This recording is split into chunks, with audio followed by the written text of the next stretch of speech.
So ngayong araw guys, nanguha nga pala kami nitong mga malalaking kulapot at lulutuin na nga pala guys namin to at ito ang pangpupudrip namin ngayong araw.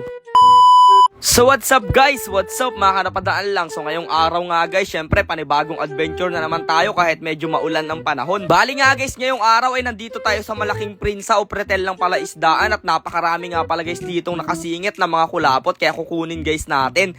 Eto nga pala guys ang pang-ulam natin ngayong araw at syempre ito rin yung ating adventure. Napakarami kasi guys talagang mga kulapot na malalaki na nakasingit dito sa mga prinsa ng pala isdaan. Ayan guys, kitang-kita nyo na magkakahilera lang sila.